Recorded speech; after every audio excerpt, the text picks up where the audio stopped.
जय शिवराय. नमस्कार शेतकरी बांधवांनो, आपण पाहणार आहोत कृषी उत्पन्न बाजार समिती जुन्नरचे मुख्य बाजारावर जुन्नर एपीएमसीचे कांदा बाजारभाव रविवार दिनांक 18 ऑगस्ट 2024 रोजीचे. आज जुन्नरमध्ये कांदावक 15,118 पिशवी तब्बल कांदावक आली होती. बाजारभाव प्रति 10 किलोग्रॅम प्रमाणे पाहूया जुन्नर एपीएमसीमध्ये काय होते. सुपर गोळे कांदे 3-4 वकले 360 ते 370 रुपयाने 3-4 वकले विकली गेली, तर गोळे कांदे 34 ते 36 रुपये असा बाजारभाव, म्हणजे 340 ते 360 रुपये प्रति 10 किलो असा गोळ्या कांद्यांना बाजारभाव होता.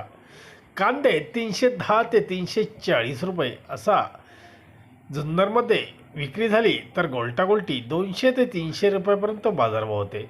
बदले कांदे 100 ते 225 रुपयापर्यंत बाजारभाव पाहायला मिळाले. जुन्नरमध्ये आठवड्यातून 3 दिवस लिलाव असतात, रविवार, मंगळवार व शुक्रवार. धन्यवाद. व्हिडिओ आवडला असेल शेअर व लाईक नक्कीच करा. चॅनलला सबस्क्राईब करा, बेल आयकॉनला क्लिक करा.